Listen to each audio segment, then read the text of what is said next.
Thank you for attending tonight to the final event in our Forest Speaker Series for Spring 2021 and bringing to a close what's been a very provocative series all this academic year. I'm Dr. Michael Borshuk, Associate Professor in English and the Director of the Humanities Center at Texas Tech, and I'm very happy to welcome you here tonight to Thinking Like a Forest, Cities as Living Systems. We've got three special guests with us, Don Danby, David McConville, and Andy Lipkis, who are joining us tonight. And really, this is an appropriate ending to end on Earth Day, a nice crescendo to what's been a really varied and wonderful set of conversations all year. Before we get to tonight's presentation, I wanted to thank the Forest programming team who put together all of these wonderful events all year long, led by my colleague in the English department, Bruce Clark, but including Curtis Bauer, Sankar Chatterjee, Sarah Spurgeon, Vicky Sutton, and Christopher Whitmore, especially for the expansiveness of the conversation that they were able to generate for the Humanities Center all year long. And I would like to remind you that we have one more evening event scheduled for this year.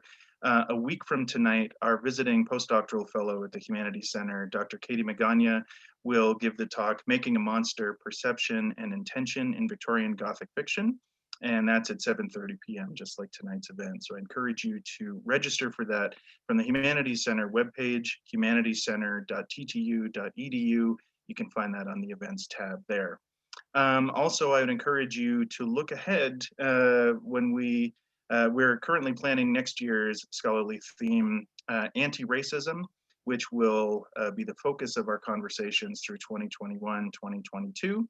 And as we begin to announce those events, they will appear on our Twitter, Instagram, and Facebook accounts. So I encourage you to follow those social media accounts to keep track of emerging scheduling with the Humanities Center for next year. Finally, before I introduce tonight's host and moderator, I'd like to read the Humanities Center's land acknowledgement statement. As always, the Humanities Center at Texas Tech opens its officially sponsored events with an acknowledgement of the indigenous people on whose lands we host our talks and gatherings. The center opens its events with this gesture as part of our commitment to respecting the shared humanity of different populations across diverse cultural traditions and to remembering with clarity the complex and violent truths of our history. With that in mind, we acknowledge the sacred grounds on which we stand, the traditional homelands of the Apache tribe of Oklahoma, the Cheyenne and Arapaho tribes, the Comanche Nation, the Jicarilla Apache Nation, the Kiowa tribe of Oklahoma, and the Mescalero Apache tribe of the Mescalero Reservation. We pay respect to their elders past and present. Please take a moment to consider the many legacies of violence, displacement, trauma, migration, and settlement that bring us together here today. With that, I would like to turn things over, as I've done so many times this year, to our host and moderator and the head programmer of the Forest theme all year long, my colleague in the English department, Paul Whitfield Horn, Distinguished Professor of Literature and Science, Dr. Bruce Clark. Thank you, Bruce. Okay, thanks, Mike, and thank you everybody who's come in tonight. Great to see some people who've been here more than once as we finish up our series, and it's just really been gratifying to see it all fall into place and happen so powerfully with the wonderful people that have zoomed in to our event. So I need to make some shout outs. So I'll just jump into that. As Mike told you, tonight's presentation on Thinking Like a Forest, Cities as Living Systems is the last of 12 events in the Forest Speaker Series. So this is a good time to give a shout out on my part to everyone who and everything that has had a hand in making this series bloom. So first, I'd like to thank our arboreal comrades and their communities for their inspiration and their patience. Next, thanks to the novelist Richard Powers, wherever you are in some forest in the Southeast, for writing the Overstory, which work of literary art started me thinking seriously about forests and then inspired me to imagine that this topic could work as an annual theme for the Humanities Center. That this has all now come to pass testifies, I'd like to say, to the power and the necessity of imaginative fiction as we confront the very real challenges, environmental and otherwise, that surround us. So great thanks to the indefatigable Humanities Center Director, Mike Borshuk, Executive Assistant Justin Hughes, and the Humanities Center Board of Advisors for all their support. And for my theme as well, I want to just double Mike's thanks to my English department colleagues Sarah Spurgeon and Curtis Bauer, as well as Chris Whitmore in Classics, Sankar Chatterjee at the TTU Museum, and Vicki Sutton at the TTU Law School, for their aid in planning the series and participation in a number of its presentations, beginning with our kickoff events last fall, our roundtable discussion of Intelligent Trees, the documentary, and the panel, The Evolution and Ecology of Forests, with geoscientist Sankar Chatterjee and bioscientists John Zach and Dylan Schwilk. Thanks to Chris Whitmore for organizing the panel on Pisgah National Forest, a web exhibition, and to his guests, archaeologist Jen Gates Foster and architect Caleb T. Lightfoot. And thanks to York University anthropologist Natasha Myers for her astonishing presentation, Becoming Censor for a Planthropocene. Thanks to Sarah Spurgeon for organizing the lively panel Tree Food, Forest Indigenous American Cuisines and Native Food Sovereignty, and to her guests, the indigenous food activists Rachel Sayet and M. Carlos Baca. And thanks to independent scientist Lee Klinger, who's with us, is right in the box next to mine tonight. Lee runs Sudden Oak Life in Big Sur, California, gave a fine talk on forest restoration theory and practice based on indigenous cultural tending. And that was last fall. So moving on to spring, major thanks to Curtis Bauer for arranging 2 readings by the extraordinary poets Ross Gay, speaking on The Trees Wave Their Knotted Branches, and Christopher Merrill on Self-Portrait with Dogwood. Thanks to independent filmmaker John Feldman for his engaging talk, Regenerating Life. To the artists and documentarians Maria Whiteman, Diane Cook, and Len Gentile for their illuminating presentations and beautiful art and photography in the photography of trees and forests. And thanks to Dr. Vicki Sutton for organizing the informative panel Tree Law, and to her legal colleagues who came in for that, Blake Hudson, Keith Hirakawa, and Bill Tripp. And that brings us to our Earth Day celebration. This very evening, Thinking Like a Forest, Cities as Living Systems, with Andy Lipkis in conversation with Spherical's Don Danby and David McConville.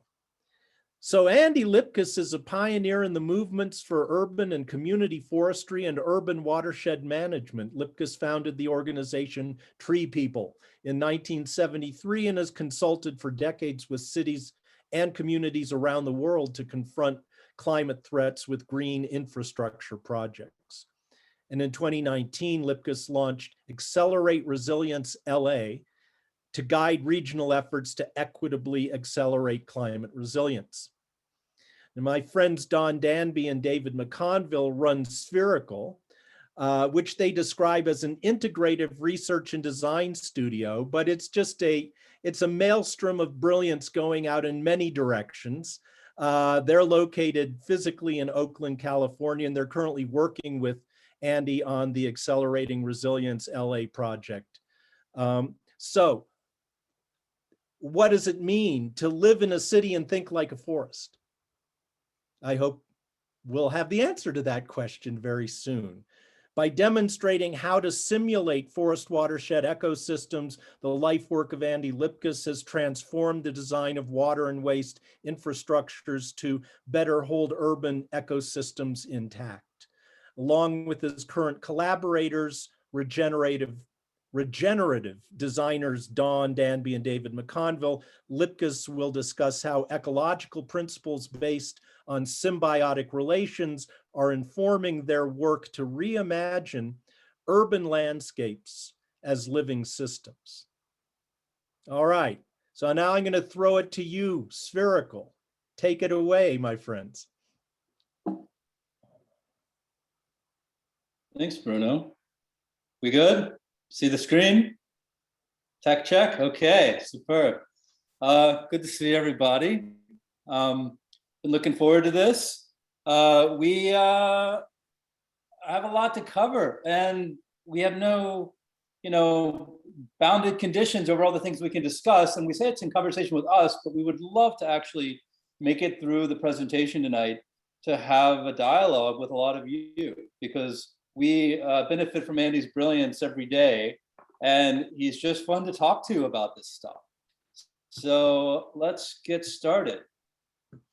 First, a little bit about us. I basically grew up amongst the forests of the Bible Belt, and all I really need to say about it is that the intensely anthropocentric orientation of my childhood led me to research how art and technology might enable us to become more attuned to the non-human world. So I've spent a few decades exploring the possibilities of this. And I'm Dawn Danby, and I grew up in the deciduous forests of Southern Ontario, but also grew up in a country that was so based on extraction. And so I, throughout my childhood, saw so many of the ancient forests lost. It was a huge motivator for the work I did in the last 22 years in ecological design, particularly the forests of the West Coast. So we are, our work in so many ways at Spherical is underpinned by these kinds of backgrounds and experiences in our youth. And that was Dawn in Carmona Valley. It was. Which we revisited a couple of years ago. First time since you, 14? We revisited it, a couple of years ago, and it's, I think the thing to know there, as with everywhere, is that without attention to it, the decimation continues. It was not unlike being there in the early 90s to see the clear cuts nearby. So continues to be kind of running as a pedal point in the background. And so a lot of these interests spawned us to start Spherical 4 years ago. And one of the projects has been with Bruno. That's how this came about. Our project called Gaian Systems, which he also adopted as the name for his exquisite new book, highly recommended. And we're really exploring this central question, which was largely inspired by Otto Leopold's admonition to think like a mountain, is what does it mean to think like a living planet?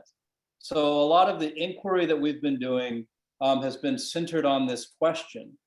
And what might have at once been a kind of a fringe idea is now actually relatively widely accepted. Bruno was the chair of astrobiology at the Library of Congress a couple of years ago, and these ideas that we live in this ecosystem of ecosystem, this what Lynn Margulis called a holobiont of a planetary holobiont, is gaining purchase. Just at the time, perhaps, that we need to understand this more than ever, particularly through the lens of modern industrial technologies. And so in these explorations, one of the things that came out of it recently that's germane to this particular conversation was a project that we did with the Gray Area here in San Francisco. And you want to talk about it? I was going to. Yeah, go for it. So we worked with a dozen artists who, over the course of a number of months, created experiential works exploring the significance of participation with a living planet. And so last year, just days, seriously, before the Bay Area went into lockdown from the coronavirus pandemic, we welcomed thousands of people into the Gray Area's Grand Theater. And they were walking around maskless, breathing the same air, roaming freely through the space, where the artists and technologists were inviting them to reimagine how we thrive together on a living planet. And in so many ways, it was what inspired us was the fact that there was so much amazing science that in the realm of Gaian systems, things that Bruce and others have been writing about, but that hadn't really made it into certain cultural venues. And so this was just before our lives were upended by submicroscopic entities. And the end of view was rooted in planetary science, and it explored the ways that each of us is not an individual, but rather a vast consortium of organisms.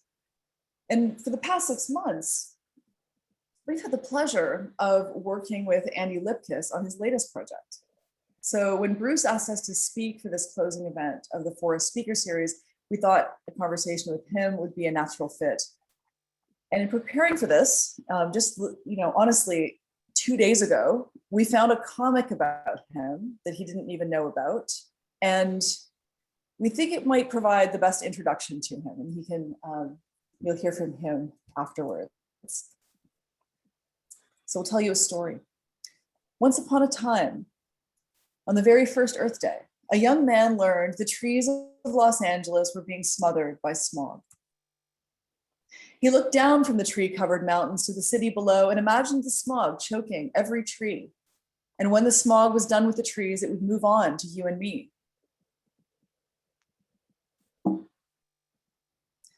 The young man said, "I cannot let this be." He encouraged fellow campers and college friends to plant trees and fight smog. Inspired, the Los Angeles Times urged its readers to sponsor his work to save thousands of trees. Donations flooded in. Most were only 50 cents, but quarter after quarter, they grew into thousands of dollars. From this support, the TreePeople took root. Los Angeles soon saw the benefits above and below ground that these trees provided. Above, leafy branches create shelter for wildlife and shade to cool the city by 10 degrees Fahrenheit. Below, healthy tree roots capture and funnel precious rain deep into the ground where it's needed. The landscape was still in danger of drought, and the young man wondered, what else can I do? So he built a massive cistern, an ancient method of storing rainwater underground. The cistern prevents rain from rushing into the ocean. It even reduces the enormous quantity of electricity required to pull tons of water from reservoirs hundreds of miles away. When in 1 month, 4 inches of rain fell in LA, TreePeople's efficient underground cistern collected 81,000 gallons of water. That savvily stored water came in handy one day, one hot, dry day, when the fire department had problems importing enough water to fight fires. So they asked this man and the TreePeople for help. The name of the young man who helped his city fight smog, drought, and fire, and grow a movement of others to help is Andy Lipkis. Yeah, Andy. So Andy in the world of urban forestry is, legendary, and even underground comics from Oakland, California. And before we hear from him, we'd like to set a little bit more context for tonight's conversation, because we've been deeply engaged with him, thinking about LA as an ecosystem. And one of the things that he said to us that's really stuck with us is the system that looks impervious is permeable, right? And this is both literal and metaphor. That the idea that, particularly LA is this concrete jungle where you can see here in this shot, that's the LA River flowing through. That a lot of people in LA don't even know it has a river, because after some major floods in the 1930s, the Army Corps came in, they paved it over, they paved it under, and they are essentially trying to channel all of the water to the ocean as quickly as possible. And that's a paradigm, and that's a lot of what we want to address today, is like how permeable is the paradigm of thinking about these things. Because there's really a paucity of imagination when it comes to LA. My favorite example perhaps being the most recent Blade Runner, where all they could do is really extend the walls up on LA River for flood control. So this is one option for the dystopic future that I think many people are assuming is a foregone conclusion. But if you walk around the LA River, you actually find all kinds of places where life does not give up so easily. That there's healing going on in many, many places, and many people involved in trying to bring the river back. And one of the reasons we think that it's appropriate to think about this through the lens of thinking like a forest is that forests are fundamental to so many urban areas. I mean, the pre-development ecosystems were commonplace, different forms of forests all over the US and all over the world. And going in and understanding where we are through the lens of what it was is absolutely essential to understand the ecological functioning of many urban environments. One of the most famous examples is the Manhattan Project that looked at Manhattan prior to colonization. And a lot of architects took cues from that to try to understand how they could embed the types of ecological functioning that was occurring there, prior to the clearing of the forests. In LA, another inspiration that we've had is a project released last year called LA Landscape History that's been looking at the native ecosystems. LA was not a desert. It was all kinds of robust and diverse ecosystems that were very, very much alive. Many the patterns of which are still spread around the city. And so we've been really enjoying exploring that. And we really, appreciate the fact that thinking like a forest means thinking at particular scales that are appropriate for the scale of something like LA County, which is the most populous county in the United States. It's 10 million people. And so these ideas really help us to extend, our own cognition, to be thinking with trees, to be thinking about how all these relationships work within these complex environments. I mean, forests are the most complex of terrestrial ecosystems. And so we think they hold significant potential for inspiring ways of thinking about urban design and innovation. But and it's this point I want to hand it over to Andy, because this is a picture of his. And when most of us look at this picture, we see a tree.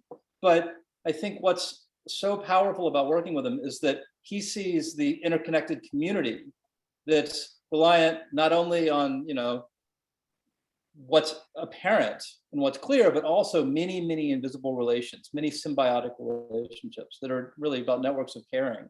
So Andy, hi. Hey. Good to see you. It's good to see you all. It's great to be here. It's lovely to be transported to Texas without standing in Texas. So thanks for hosting us. I know I'm not in Texas because when I get there, I suddenly have an accent, but it might come up just in talking with y'all. So thank you for that incredible introduction. And it's shocking to see that comic, which does a really cool summary of the story.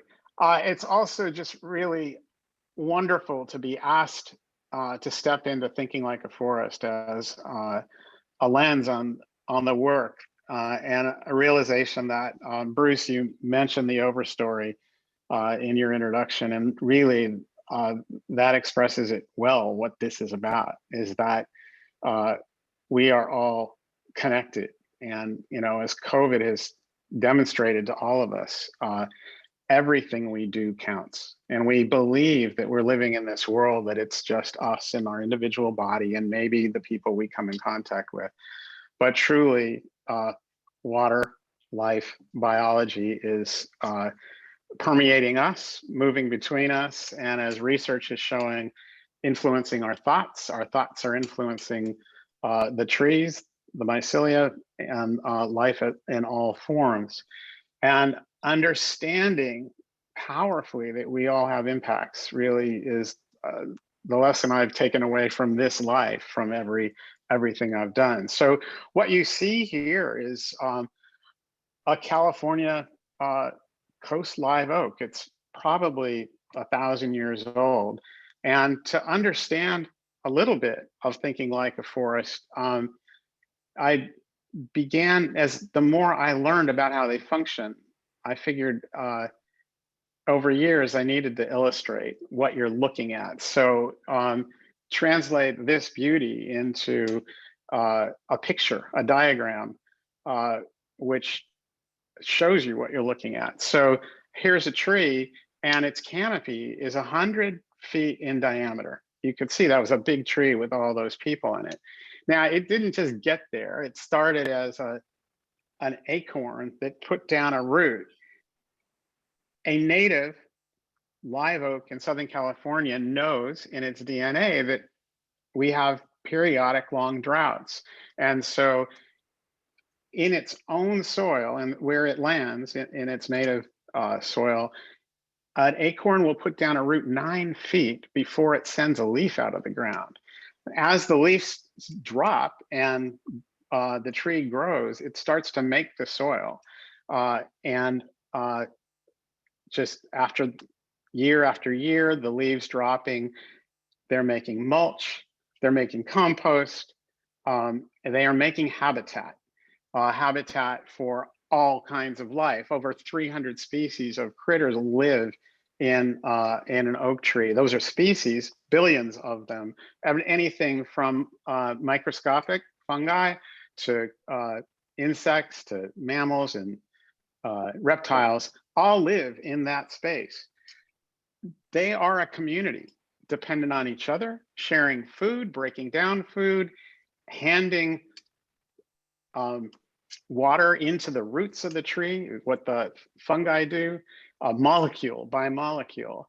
That space turns out to also be a sponge, a tank.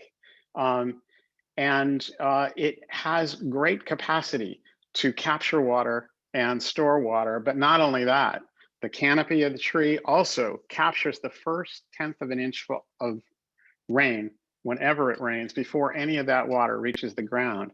And that sponge tank, just keep clicking here, down below, captures a lot of water. So after the first 1/10 of an inch and that water drops, water that's flowing from the top of the tree, not just down the trunk, but dripping off the leaves, but also flowing across the landscape, enters that space. Now, remember, 100 feet across, that space of sponge is at least 5 feet deep, even filled with roots and rocks, boulders, everything that's in it. That space, according to US Forest Service Research Lab in Davis, California, holds 130,000 gallons of water that it can capture in a flash flood. 130,000 gallons. You saw the dark color turn to blue. That represents what happens in that space. The critters clean it, and then they release it to the aquifer down below. Now, 130,000 gallons is a lot of water. That is what you're seeing there is our basic water supply everywhere. There's no new water on the planet. Every drop of water, every molecule that we have on the planet was here when it was formed. All the water that's flowing through the earth has gone through forest soils or prairie soils like that and been treated and cleaned and recycled forever. So in one sense, as I'm sipping my espresso, this used to be dinosaur pee. Not only is our aquifer recharged, but the trees are filtering the air, breathing out oxygen, and also respirating, moisturizing the air, and recycling water from where it's fallen here, evaporating it in clouds, so the rain cycle can be carried inland. We know that when you remove these trees from coastal plains, it causes deserts inland because it disrupts that recharging the clouds. So we go from there. What happens if you take the tree out? You lose the soil, you lose that water capture, you lose the flood protection that happens during a flash flood. And so the question is, when we are removing a tree thinking, well, there's really no impact, no cost, it's just gone, and maybe, you know, we've lost some habitat for critters. But let's have a look. What do we replace the tree with? Bureaucracy. So let's click. We have to form a government agency to supply the water, to replace what's been lost. We have to figure out how to control the floods that we are now creating. You know, that one tree taken out, and that was based on a tree that was subject to a battle with the developer who wanted to remove it. And, you know, it was going to create a flood downstream, no question. It was treating the pollution. So we now have stormwater pollution bureaucracies and agencies. They're not bad, by the way, they're all needed. We have agencies to try to build the economy so we can get more jobs, keep going, to clean up all the green waste, what we call green waste, the biomass that the tree was dropping and processing and composting. We have sanitation agencies which pick up our waste and haul it away. In Los Angeles, green waste is half the solid waste produced by the city. And air quality, right? So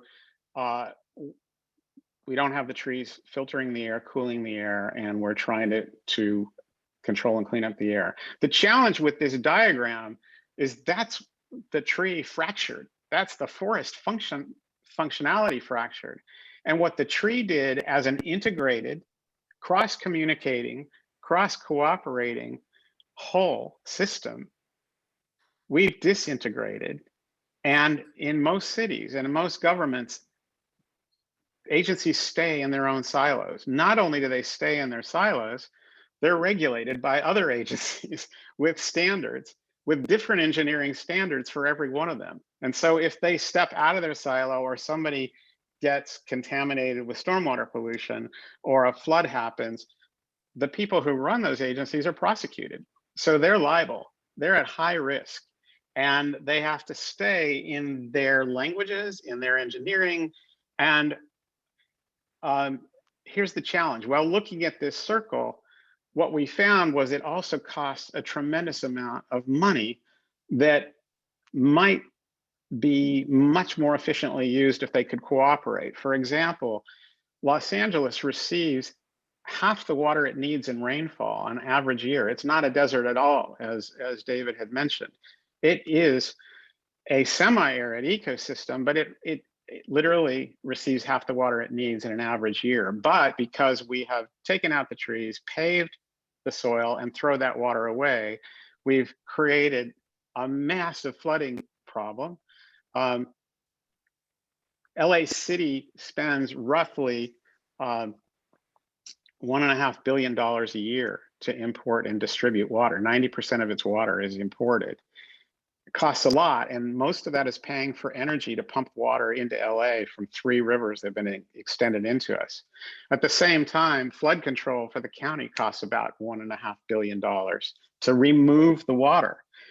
Stormwater pollution itself is another hundreds of millions of dollars.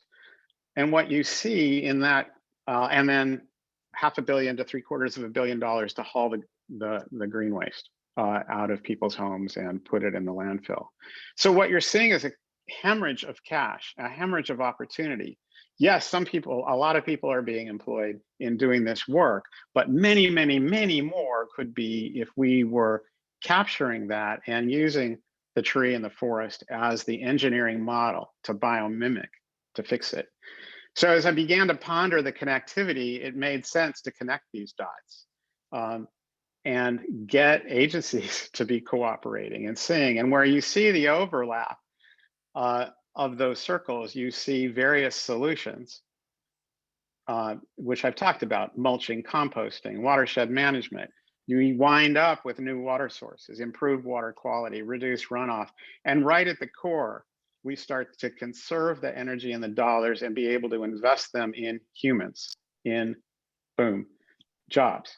And I was motivated by real challenges in LA because we have chronic unemployment and underemployment, especially in our underserved communities, disadvantaged communities, where that chronic hopelessness that one can ever participate in the economy leads to all kinds of other consequences, cumulative impacts of environmental injustice, stressors, chronic disease, which we nicely call background issues, but we're discovering the real threat to human health and safety and the additional costs that are so tragic.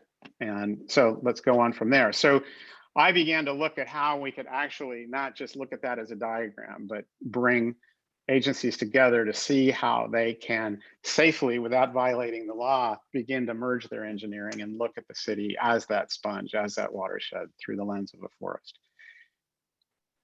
Gonna watch the video clip? Yeah. Yeah, I thought it'd be good to show this because it's just kind of a brief intro to some of the strategies that Andy was developing. Really began like 25 years ago, but has been, implementing in very innovative ways. And this is just a 2-minute clip.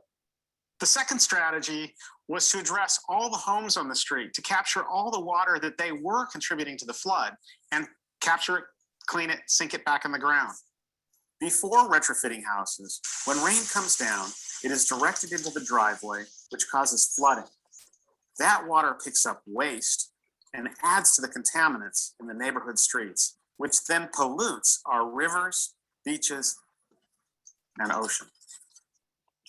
With the retrofitting of homes, now when the rain falls, the water is carried by the roof rain gutters and then redirected into a cistern or rain barrel. And if that water overflows, it soaks into a sponge-like, water-efficient rain garden that replaces grass lawns. If there's overflow from the garden, the water moves into permeable driveways, walks, and other surfaces. Or the water is captured by a driveway trench drain, which conveys it to a swale. A swale is a creek-shaped structure consisting of rocks, mulch, climate-appropriate plants that all work together. The swale collects and cleans any overflow from the paved surfaces. And trees are planted around the swale along with the plants and mulch. And the tree does what trees do everywhere. It's the big sponge to put the water underground. Once a swale is filled to its capacity, the water flows out onto the street and it comes in to this curb cut and on into the swale where it encounters the rocks, the mulch, the roots, the plants, where it's slowed, it's filtered, and slowly infiltrated into the groundwater. Anything that overflows comes on out this curb cut back into the street and flows down to the next curb cut where it joins other rainwater that has fallen onto the street and flows into and is absorbed by the swales further down the block.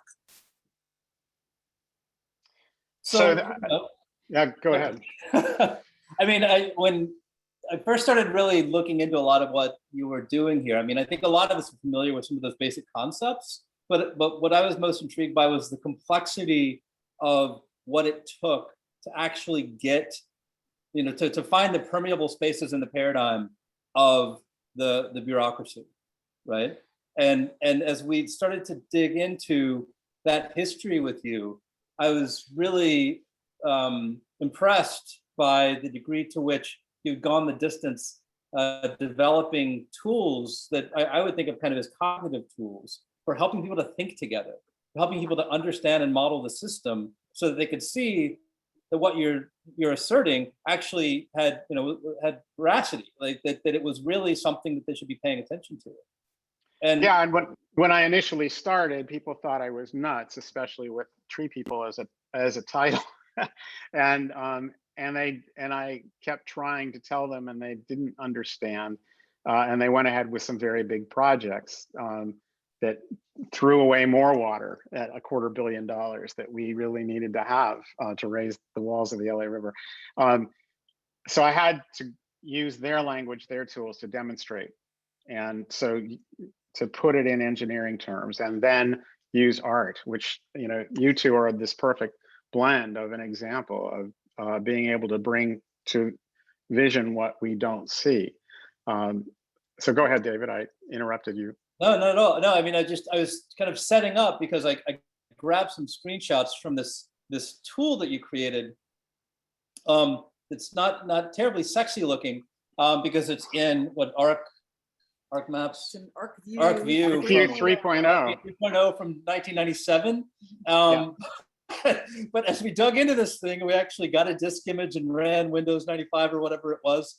That we saw the back end, and it was actually remarkable because they'd taken thousands of scientific papers and looked at all of the ways in which different species of trees could be planted and affect the totality of this watershed. This was in the Sun Valley watershed in Los Angeles, and we ended up talking to them.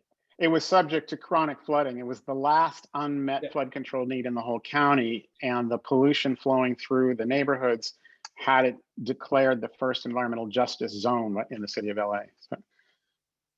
And so the depth of the consideration technically was really remarkable. And we ended up meeting the modeler behind this. And, and a lot of the work he had done ended up being legendary as the foundation for a lot of 3D graphics. But I just wanted to see this screenshot because it would allow them to go in and look at parcel by parcel.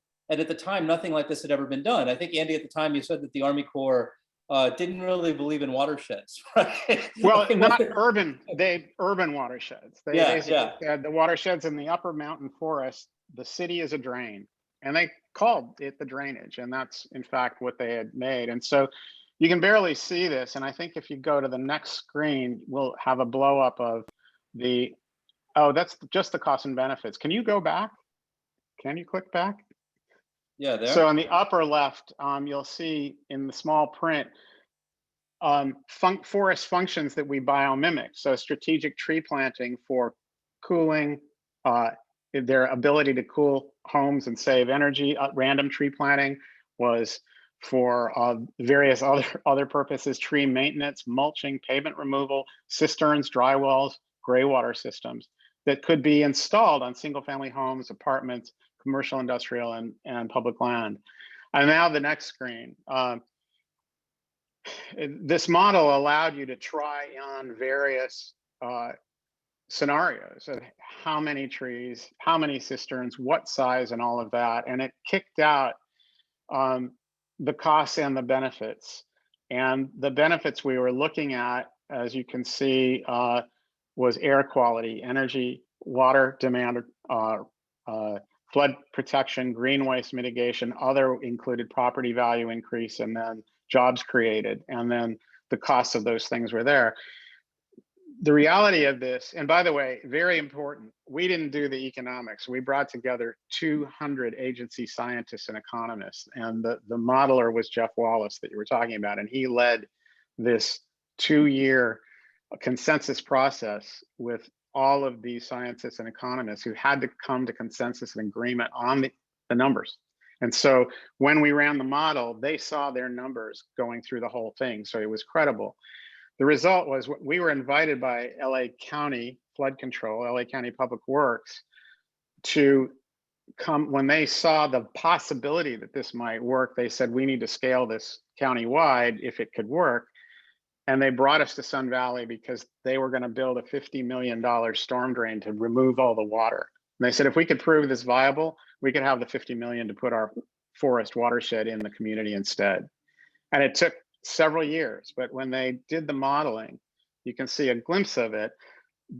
Even though the costs were much greater than 50 million, the scenario through the planning process that they chose was going to cost $200 million, but they approved it. The County Board of Supervisors approved it because it showed a $300 million payback in savings and benefits to the agencies, to the city and the county. And that project is well underway and lots of stuff has been happening. And we may have some pictures of that as we go along. So I just wanted to throw in what I was fascinated by was the tool that ended up being really the rhetorical censure was this Java-based application they let people take home, and they could actually run their own scenarios around floods within the sub-basins of the watershed. This is, highly geeky, highly technical, but from a perspective of a technologist looking at rhetorical tools, how do you convince people using these tools? It was really brilliant, and it enabled people to go home, run the numbers, check the transparency of everything they were doing. It was all completely, none of it was opaque. And this all ended up in what is widely heralded as was what the first urban watershed management plan in the United States, right, Andy? Yeah, This came out in 2004, I believe. Yeah, but the process really, the depth of the process was began in 1998, and yeah, it was a real breakthrough, and it was approved, and it's still being implemented. The point of that last slide is various engineers from various agencies were trying on different amounts of trees in each sub-watershed, and they were given this tool, and they trained on it in an hour, and they took it home and all came back to meet on the following Monday morning. All of them had solved the problem through different approaches. And the county went, that's enough evidence. And they then invested $6 million in the community-based watershed plan. And it continues. And we just have a few shots of some of the scale of the things that they've been doing. You want to describe it? Right. So you saw in the video a street, Elmer Avenue, in the Sun Valley watershed, and that project was done by the LA San Gabriel Rivers Council for Watershed Health, TreePeople in the city of LA. So it could go down to the micro scale, but also the macro. So here's a park that used to receive polluted floodwaters, and county designed a capture system, 2 million gallons each underneath the park. Let's click through. And they put in big infiltration galleries. So this is underground, looks like a parking lot, but it's just to capture the floodwater and let it soak in straight down to the aquifer 200 feet below, just like that big tree. Next. Here's a little animation of how that worked. So the neighborhood was built without storm drains. And so the water, whenever it rains there, it flooded. Picked up pollutants, that's the yellow, in the neighborhood, went through a small treatment plant that they built in the park, and then sent the water into those underground chambers. The community got a better park, lighting, and ability to have soccer day and night, and so they got more recreation. The city got more water in the aquifer, but this was so powerfully effective that, next slide, this lot next door, to the left of that, is a huge rock quarry that became inert landfill, and capable of storing billions of gallons of water. And so what the county is in the midst of building now is a beautiful set of lakes and treatment wetlands to capture a lot of that floodwater, a big chunk of the floodwater, like half of it for the whole area, and run it through the filtration system, the treatment wetland, and then actually pump it across the street to that park where you saw. And it's a brilliant system that's going to do a lot of good. So next. So yeah. So we wanted to just touch on, like, this is very, very practice focused, because I think the invitation of thinking like a forest, there's so many directions we could go in, right? And I was actually really looking forward to getting into a lot of conversations around the cultural practices and the different ways that we can cultivate that thinking. But I think these practical examples are really important so that we can get a sense of what does it take to enact this in our own cultures, in our own societies, as well as, like, what are some of the implications for doing this? And this next example, I think, is pretty key. It was referenced in the comic, but Andy, do you want to take us through that? Yeah, so welcome back to that oak tree that was 100 feet in diameter. And important context here is the Woolsey fire, which was one of the largest in California history 3 years ago. When it struck, there was no water available in the fire hydrants, in the firefighting system anywhere in the Santa Monica Mountains. Every fire company was told on their way in, the water on your truck is all you're going to have to fight that fire. That, defines some of our vulnerability. Why? Because the fire, the power was out, right? Right. Yeah. The fire burnt the power lines. The power was out. They needed power to prime the pumps. So here is that oak tree. Let's go to the next implication of biomimicking that tree. And that was what was in the comic. So you see a helicopter shot of the size of the hole. We couldn't shoot it all from the ground and get it into one picture. What you see on the image to the right is a footprint of roughly 100 feet in diameter, 10 feet deep. And remember, the oak tree sponge was about 5 feet deep. So this was twice as deep. And instead of rocks and mulch and all that, we have 100 concrete pillars to hold a concrete lid on top. So this holds 218,000 gallons of water, rainwater, collected from the roofs of TreePeople headquarters. What's very cool about this story is that in 2014, we were in a drought. It hadn't rained. We used up all the water. That full cistern was enough to water all the vegetation in TreePeople's 45-acre headquarters without having to import any. But it was empty. And we got those 4 inches of rain. It had 81,000 gallons in it. And several months later, we were in a red flag alert, 100 degrees, high winds. And I'm sitting in a meeting and this massive fire truck shows up, code 3, red lights and siren. And I ran out and said, "What's up? Can I help you?" And they said, "We heard you had water." And their job was to fill the helicopters. The fires had not started yet. I said, "We've got the water, come and get it." And they said, we just need to practice this because this is not something we've done. And they called other engine companies, and here they're dropping a line to pump the water out. And it's just a short hose lay across the street to LA Fire Department's helispot. That 4 inches of rain gave us enough water from this to fill 250 initial attack helicopters. That's the difference between whether a fire gets controlled or explodes and burns thousands of homes and potentially kills people. So this is just one example of the kind of value that you get when you think like a forest and get practical in implementation. There's another dimension, I think, that is not in the technology, but it is in human relations. And I think that's what's next.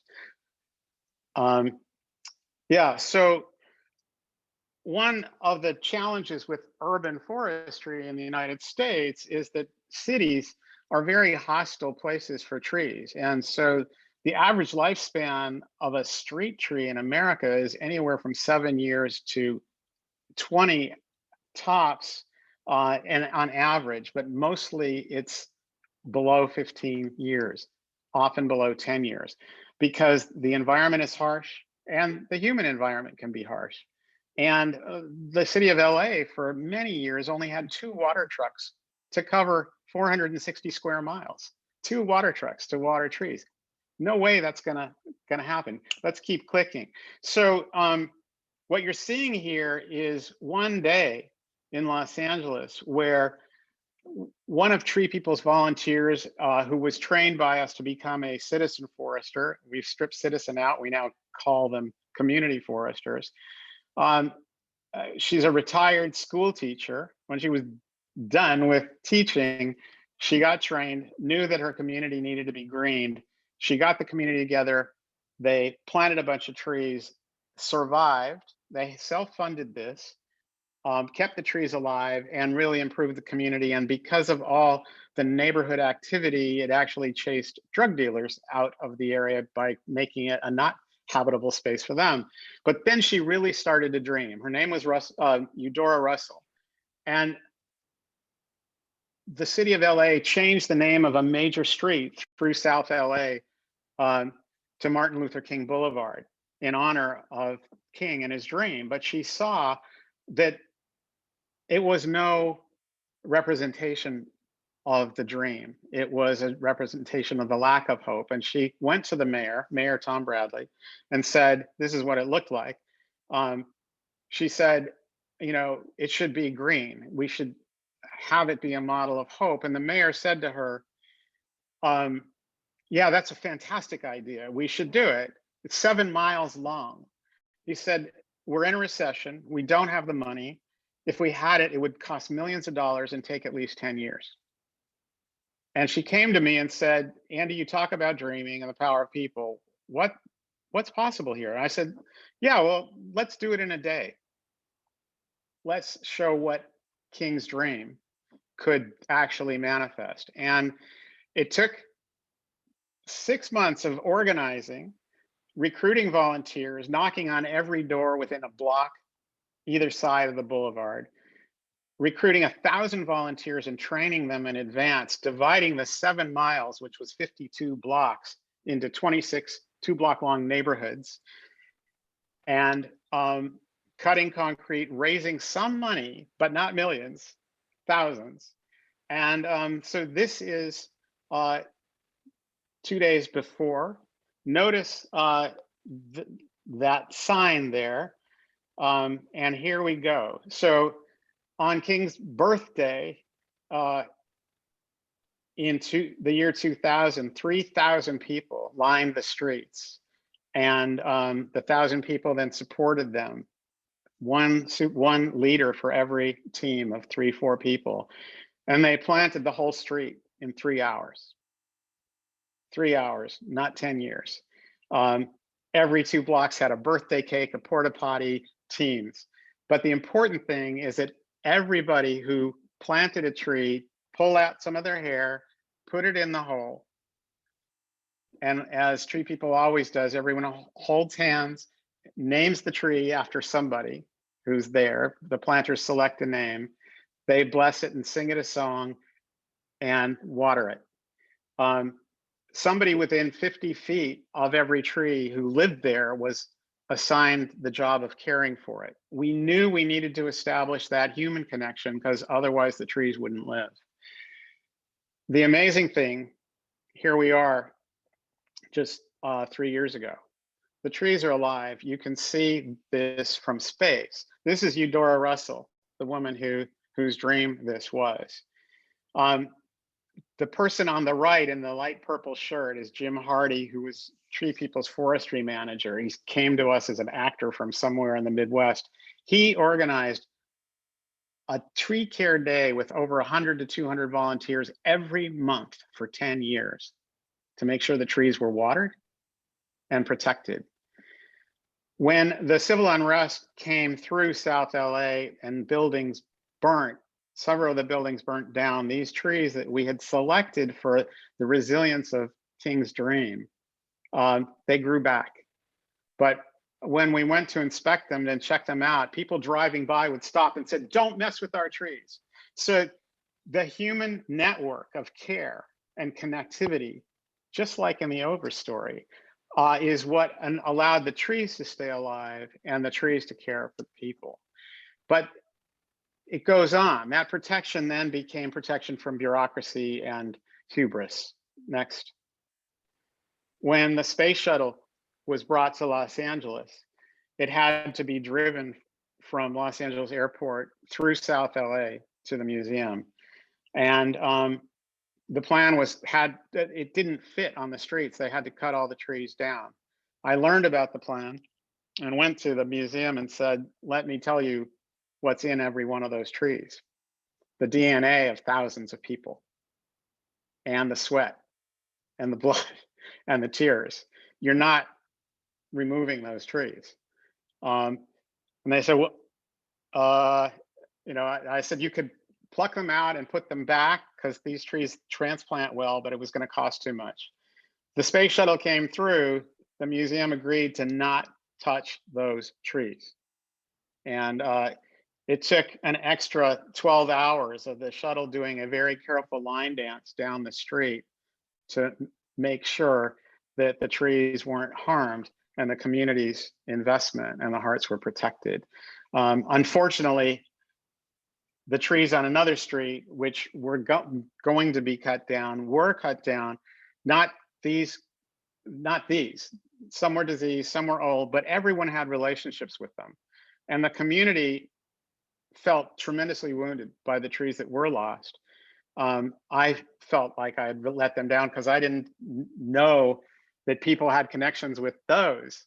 But one woman said, I'm crippled, and that tree was also crippled, and it was like my friend, and I saw it every day on the way to and from work on the bus. But Tree People worked with the community in creating a settlement with the city and the museum, who had proposed to plant 2 small trees for every tree that was taken down.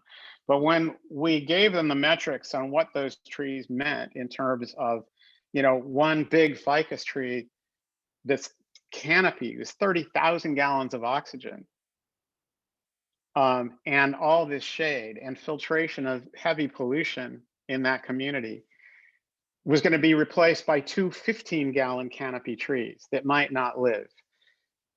We just suggested the community say in their negotiations, how long do you propose that we're here without those protections? And the result was a negotiation that settled wood for wood, where arborists said, yeah, if you plant large enough and enough trees and really care for them, we can restore that protection more quickly. And so for every tree, instead of 2 little 15-gallon trees, they got 5 36-inch box trees, and 5 years of maintenance, and half the maintenance money had to be spent on training and employing local youth to carry on the maintenance as jobs. So, you know, this is, nothing is perfect, but it's an example of what happens when we hold hands and we open our hearts and are smart with our finances. Is there anything else? Yeah, there's just this, just so people can get a sense of the scale of the accomplishment. Just a quick fly through. So like one part of the strip, right? yeah, this is just you're got to be zooming into King Boulevard. You can see those pine trees now on that street, and you can actually see this from space. So it's the largest living monument to Dr. King viewed from space, and it's really a monument to people's care and power. And it's a bit jerky coming through the internet, but I think it's going to land in a moment. There's so much more to the story about the power of humans cooperating, caring for each other, and what we can be doing and what we need to be doing as we step in to confronting the tremendous threats to health and safety and viability that severe and extreme climate represents as it overtakes all the design infrastructure that was built to protect us. We think the forest as our friend and as our model to biomimic is got the answer. And so we're currently engaged in a very satisfying process of asking questions. You've seen all the work that Andy and the community has done over the decades. And now more than ever, you know, I think it's critical that we apply technology and poetics and aesthetics and new sensibilities, and very old sensibilities, to how it is we are imagining our relationship with not only the trees, but with our watersheds and with all of the cycles of life around us, and particularly with the people that are still there that are holding cultural traditions that understand those places better than us newcomers. And so we're currently exploring the possibilities of how we communicate this, how we analyze this, how we model this. And we can't show a lot, but we're just gonna pull up one final little video that's a nice meditation on the oak that Andy had illustrated earlier. And we can just check this out and hopefully engage everybody in a little bit of dialogue. But this is a piece that we made recently, just kind of examining some of the nature of the evapotranspiration process and how it is that the water cycle itself is so integral to, and I think trees are something like 80 or 90% water. So they're basic giant water tubes. That's us. That's us too, right, exactly. So we're exploring all of the various ways in which we might be able to expand our perception to really cultivate this capacity to be thinking beyond the human, to be thinking like forests.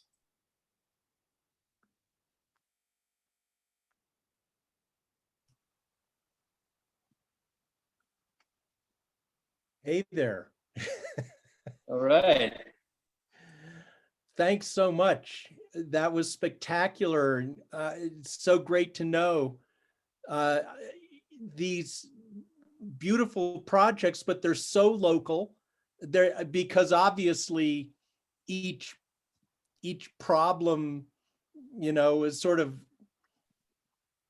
happens in its own neighborhood. So who would know about this stuff if you weren't in LA or you know, lived on Martin Luther King Boulevard and could see it. So wow. So let me, I just invited people on the chat. If you have questions or comments, or just raise your hand and click on in, now's the time. We invite your conversation. So Elias Costas, would you care to come in, Elias? Or I can read your comment here.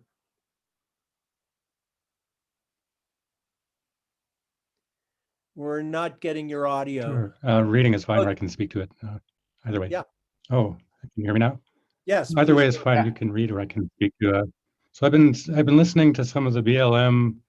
You know, they began their open process, the NEPA hearings for comments, gathering comments to sort of set the terms for the next 20 years. And thinking about the Jackson demonstration redwood forest I live next to and surrounded by in Northern California, where they're going after some second growth redwood trees, and wondering what the terms are or how to quantify or speak to, you know, with these scientific implements, how to speak to, you know, the value of timber and jobs near term, short term versus, you know, the drought and sort of doom and gloom fire season that we're looking at. And also to comment on in regard to you know, an effective way for the BLM to look at all these various interests, mining and recreation and on and on. There's That's a big a number of things that we've been talking about and implying that we should call out. In the system where everything seems separate and disconnected, and just like COVID is a model where somehow many of our people could not understand that their behaviors could infect and kill people. That we're not trained to think about the impacts of our words and our actions, which are very significant. The impacts of messing with natural systems that we didn't understand once are very similar, and they can be huge. And we call them externalities, other impacts that just happen to happen that are triggered by our actions, but we're not held accountable for, but we have to be, because, you know, we've reached the limits. We've gone way beyond the limits of being able to attack the natural infrastructure, the water supplies, the flood protection and all that, because we're having to pay the cost over and over again. The people who are reaping the quote unquote benefits of those redwoods that are being taken out and selling them, and based on the value of what they can sell, have never had to confront or pay for the externalities, the flooding, the loss of biodiversity. We didn't have ways of quantifying it before, and it's hard to quantify it. And lots of people, including myself, are troubled by putting a dollar value on a tree or something like that. But we are at this point of hitting the limits to growth and destruction without feeling the consequences rather quickly now. And we have to identify those, as we did in a simple form with the trees in LA, because the firefighting costs, the loss of property value, the implications on human health can be identified. And the question is, who's going to pay for those? And if it's a public forest and public resources, well, it's up to us, the people, and our governments who represent us to be looking after the public good and the public value. And public resources should be now preciously invested in public benefits. So if we have people in our communities that aren't getting food or not getting health services, and they are being put more and more at risk because of this destruction of the natural systems, protective cooling, let's say, or oxygen supply, or fresh water, those have to be included in the balance. And for the most part, they have not been part of public discussion in decisions about timber harvesting plans. They have been in far geeky corners, but we haven't appreciated as much as we do now the impacts, especially on at-risk communities and those suffering from institutional racism and environmental injustice. If I could just speak to a very specific aspect of that and why I wanted to throw in the tools that Andy and his team had previously developed, is that the capacity to do modeling that addresses multi-benefits is really, really key to be able to take into account externalities.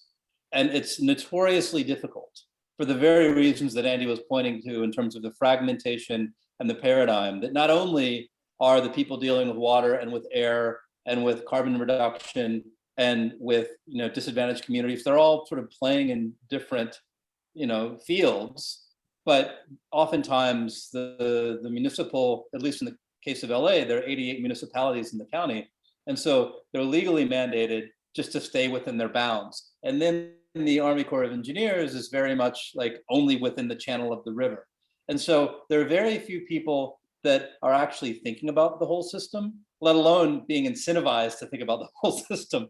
And so oftentimes, well, at least in the case of the project with those tools and for Sun Valley, like it was actually the capacity to model that whole system to some degree that made the rhetorical case and the financial case and the reductive economic case that even got folks to really pay attention. Obviously, the Andy and his team were doing a lot more at many other levels, but even just at the fundamental economic level, it requires a lot of technical ability to be able to model those things to prove that out.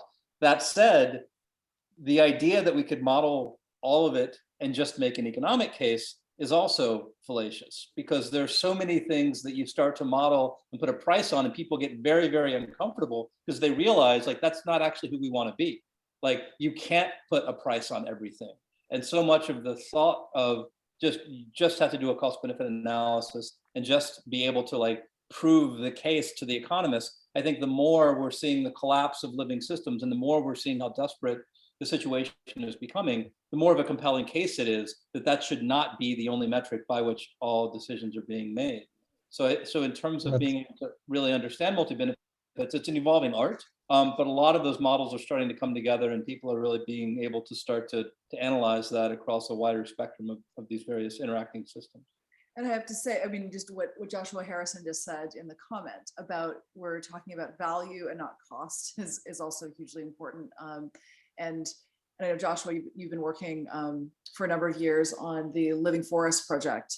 So a lot of dynamics and things that you all have been working on that project in looking at the forests of the West and how to manage them given fire. So there's a set of dynamics that are really particular to the non-urban forests. That's where the emphasis is, but I think that's work worth really checking out as well. Right. Well, I think the same dynamics play out because they're really the dynamics of flow and return in the natural ecology.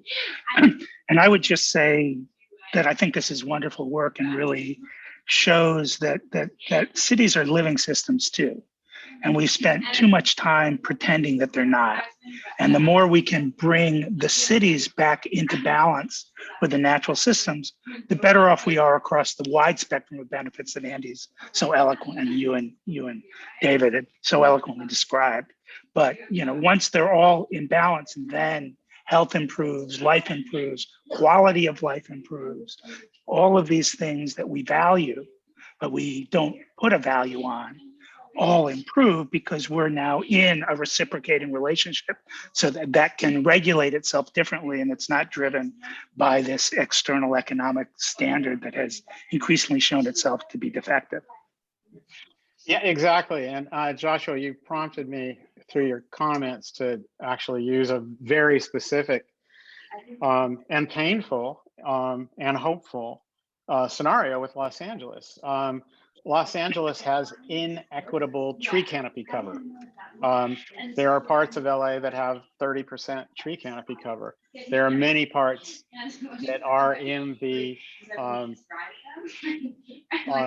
historically underserved and redlined areas of town that have under 6% tree canopy cover. And the population spread is not equal. So right now, today, people are dying of severe heat in Los Angeles in heat waves.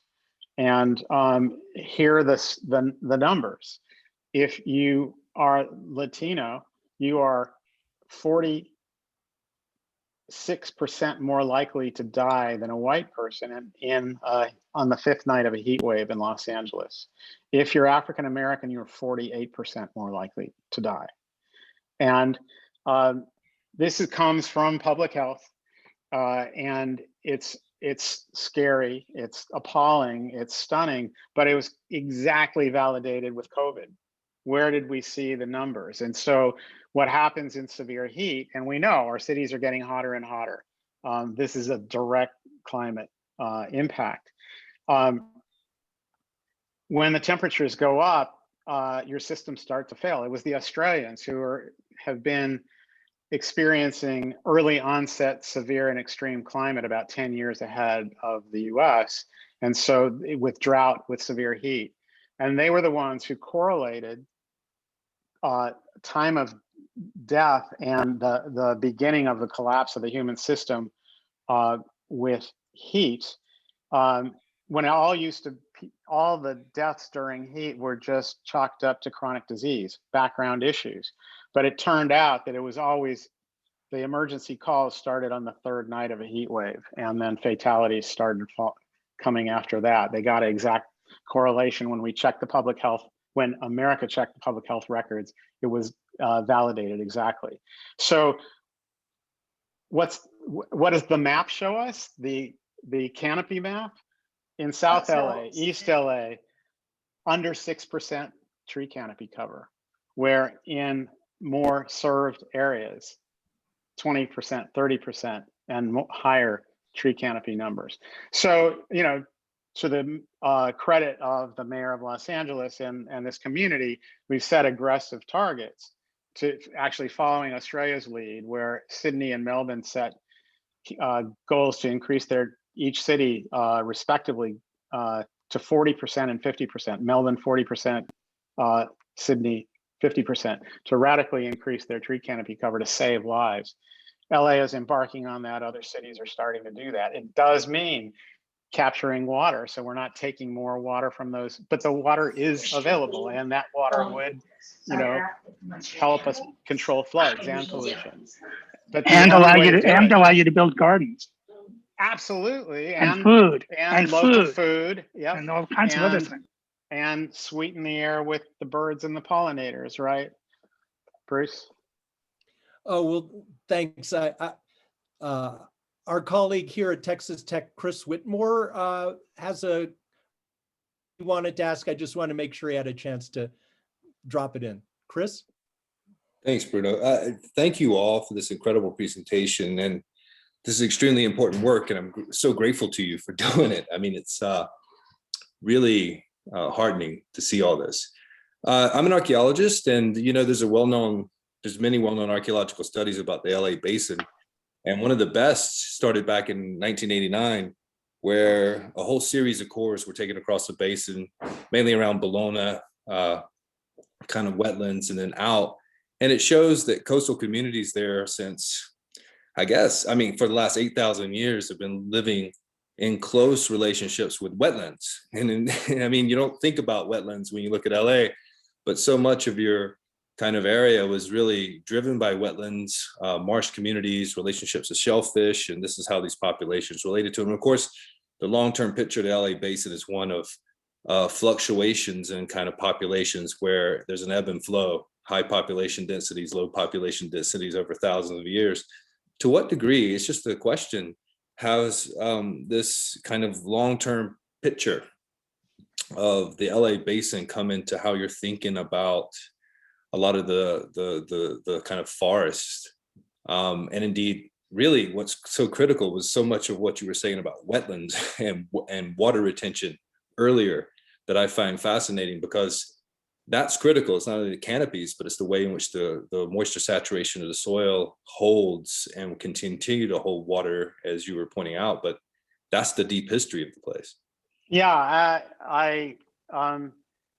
I've got shivers from your question. So I live and pay my respects to the Tongva or Kizh people whose land I live on, and am honored and privileged to have relationships with some Tongva people, and we certainly hope to be learning more from them. In fact, my high school was a Tongva settlement, and it's now a protected historic site. It has natural springs. So I'm deeply there and trying to learn, because we certainly have so much hubris. And you called it right. It is that whole interconnection. But when the Spaniards came to Los Angeles, in their notes, Father Juan Crespi's notes, in the San Fernando Valley, he noted that they could cross from one end of the valley to the other and never not be under the shade of an oak tree. Put another way, a squirrel could cross the entire valley and never have to leave the tree canopy.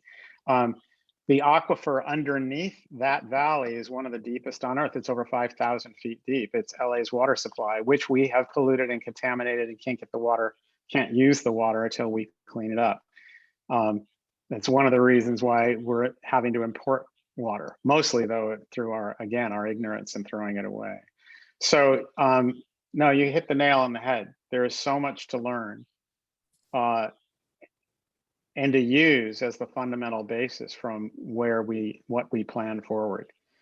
Because restoration does work, is the good news, and it is possible. Yeah, I just want to follow. I mean, this question of time, temporality, the length of a tree. I mean, we can think about the life of a tree and its kind of life cycle, but this question of being a good ancestor is not 1, 2, 3. It's 10 generations. It's 20. I'm sorry, I didn't mean to cut you off there. I know you were about to come in. Forgive me. No, not at all. I would love to see that study, because a lot of the research that we've been doing has been exactly around this. I just posted a YouTube video in the chat that was by, I believe, a mono filmmaker that's called The Aqueduct Between Us, that addresses a lot of these issues. And these are very, very live issues, particularly because of what the aqueduct did to the Owens Valley and the history of the native communities there. And just like, it's such a devastating story of the desiccation that Andy's been very involved in. And a lot of what we've been examining is sort of the historical ecology of the place, exactly what you're pointing to. But I would love to know more about the research that you're talking about. That's one of the things we haven't encountered. But I mean, being able to really understand the patterns of places and why the microclimates are what they are, and what the relationships are between the various kind of rain shadows and the various, flows and currents and the particular watersheds and the topologies, like all of those are so essential to be able to, even to help people to become re-enchanted with places, to really see the places. Or to have a narrative that is accurate, because I mean, it was intimated early on in the conversation. There's a mental model of LA as desert, and a re-narration of the Owens Valley as desert, and that we know that these places had very different ecological profiles and have been transformed and been desiccated through development and through decisions. And so to be even able to hold that potential means understanding what a place was and what it might still be. And the pain continues today. Los Angeles bought the whole Owens Valley. So it starts a couple hours north of LA and continues Yeah. 5 hours north. And every home, every business has a LA Department of Water and Power water meter and power meter on it. It's literally a colony. And nobody's allowed to even open a business without the permission of the city of Los Angeles. People here can't believe it, but it's happening right next door. And the Paiute Shoshone people who managed the water there for 10,000 years, were removed from their land and removed from access from their water, and their reservations often still don't have direct access to the water because LA owns it all. And it's being brought here. We own the water, but at great cost to the health, the wellness, and spirit of the people who live there, and the creation of a desert there. And here, because of our thinking that we're a desert, we've created one because we're not harvesting all the water that is here. That we've spurred on through this work, numerous studies. So the TreePeople staff worked for 7 years and with the LA Department of Water and Power, and showing them our models, and they then agreed to do their own stormwater capture master plan study. And guess what? They concurred that rainwater, if captured, represents half the water LA needs. And UCLA actually took it further in the last couple of years with this grand challenge. They asked the question, could LA be 100% water independent without having to import water from the Colorado River, the Owens River, and the Sacramento River? And the answer was yes. If we cleaned up the San Fernando Valley aquifer, if we just reduced during the drought, we reduced our water consumption down to 50 gallons per person in Los Angeles. It's pretty extraordinary level. If that is maintained and we clean up the aquifer, capture and use and recycle the rainwater, and recycle all the water from our wastewater treatment plants, we get to 100%. Now, what that is also is a shift of that couple $2 billion of having to export the water out of LA, the rainwater out of LA, and import water. And instead of like 1/3 of our water supply, all the water coming all the way from the Sacramento River, from Mount Shasta to Los Angeles, pumping that over the mountains into LA is the largest single use of electricity in the state of California. Think about that. We're the 5th largest economy on the planet. The largest single use of electricity is to pump water using carbon, carbon energy, pump water over the mountains to bring it into LA. When we don't actually need it, we could be paying for human energy, recycling humans with great jobs, managing the land, and capturing that water and making it available to get us through the emergencies, to grow food and all that. And that's the stuff we all need to know and see and feel as tangible, that we in order to move the changes of policy to enable that to happen.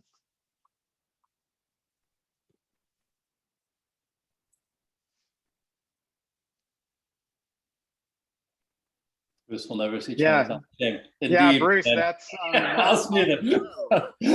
I definitely watch it again. It is remarkable. I was on a quest up in the Owens Valley in Lone Pine camping, and I got up during the night to take a leak and noticed in my headlamp that there was a piece of fruit on what I thought was a shrub, this huge long shrub. And in the morning I went back when it was fully light, and it turned out that it was an apple tree, where that campground had been a farm, an apple orchard, that when LA declared that it owned the valley and shut off the water, many things died, but if this one was 20 feet from a creek. So it was hanging on to life. But in, I think it was 1929, when LA said, this is all ours. And that the sign on the campground is property of City of Los Angeles leased to Inyo County. And that was, there's Chinatown for you. And it lives, it lives. And we're better than that. We can fix that stuff, and we need to. So I think we're running out of time, and obviously Craig's going to throw in the bomb of a question about what other trans-species cognitions we can consider. And for that, I would highly encourage you to read Bruce Clark's book, Gaian Systems. My copy's in the other room. I won't. But go. I also put the URL of our website up where we'll be archiving the spring events of the series. The fall events, they're archived by the Humanities Center, but also on our website called Gaian Systems.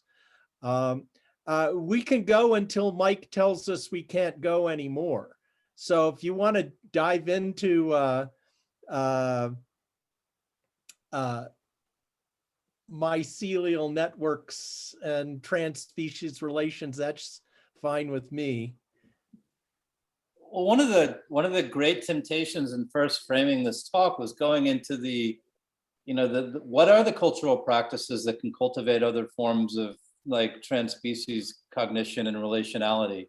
And we've been very inspired by the work of the Maori and their work with they have a saying of "I am the river and the river is me," right? And they were some of the first, I think the first, to actually grant legal rights, personhood rights to a river. And they've since done so with a national park, with a mountain.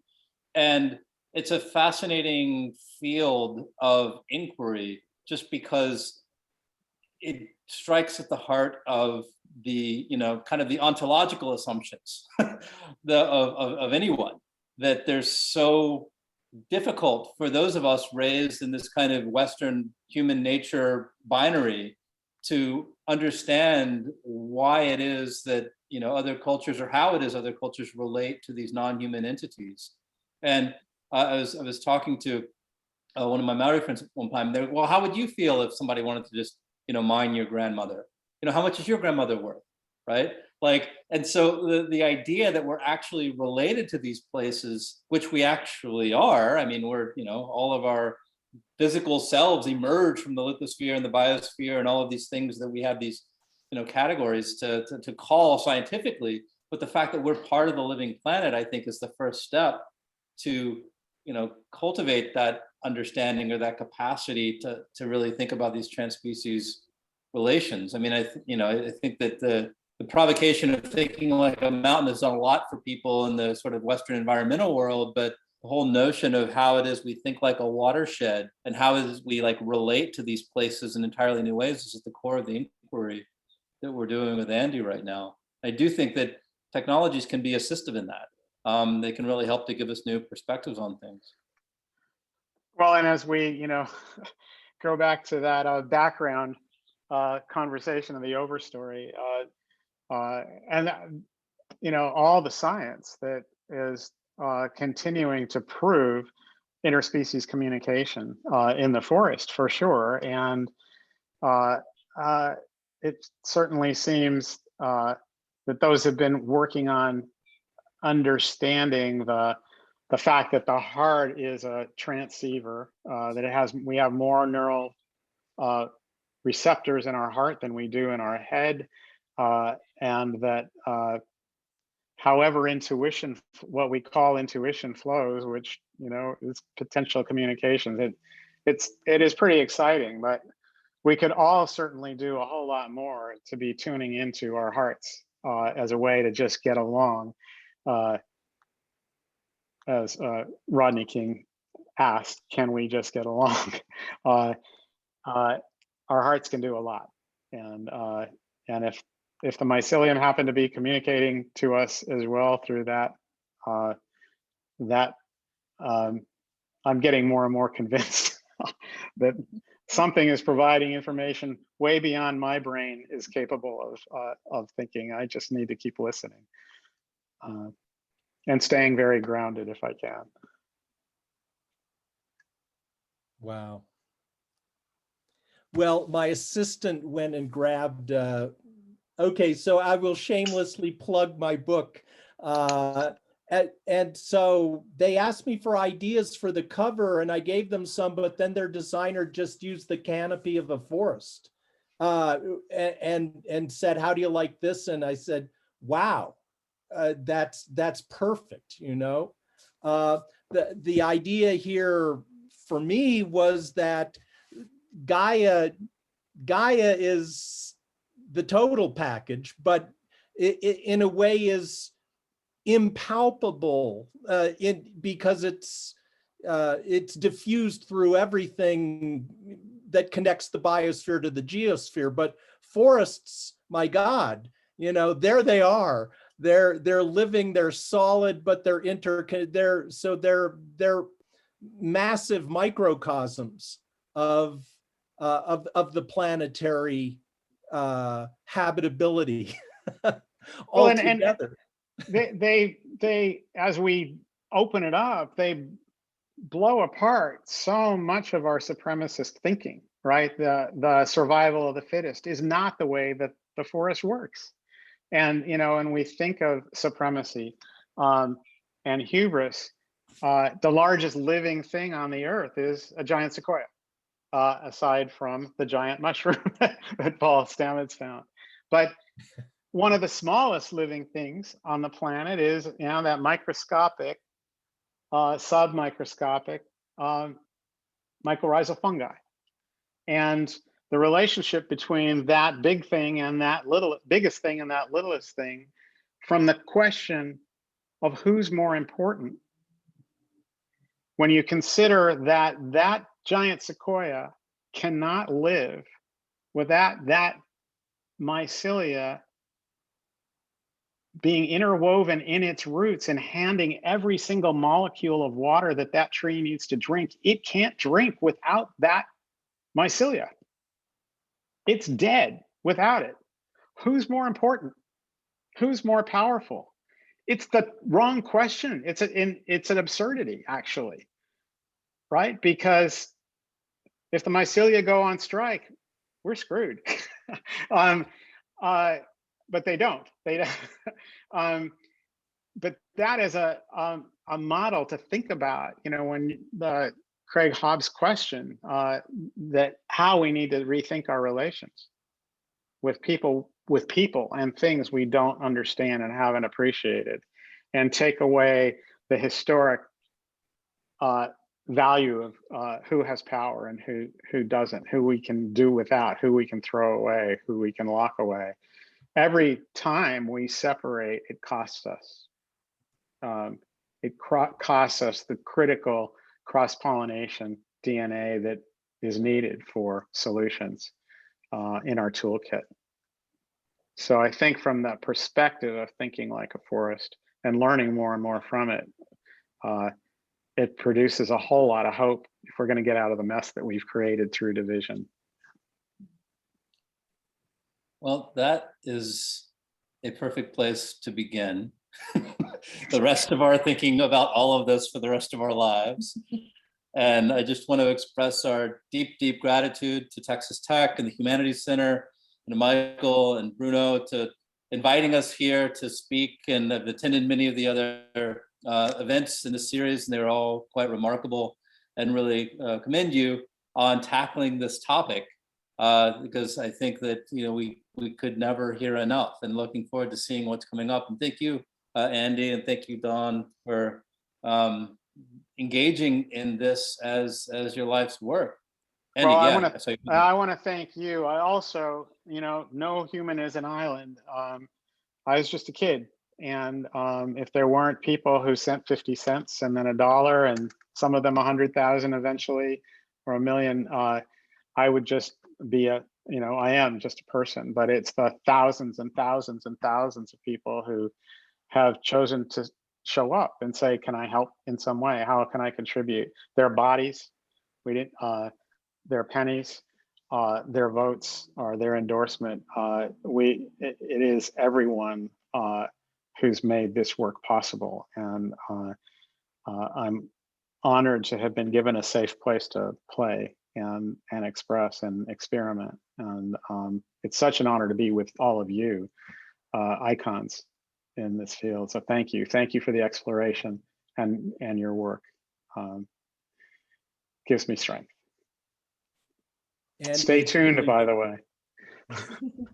It's been an honor to have you, and really so great to make your acquaintance and learn about this wonderful work, and that's so promising to just get this thing ramped up and written into the infrastructure package, for God's sake, or whatever it's going to take. But for all those who've stuck with us till the end, let's have a great round of virtual applause for tonight's speakers, David and Dawn. And there's my little clap.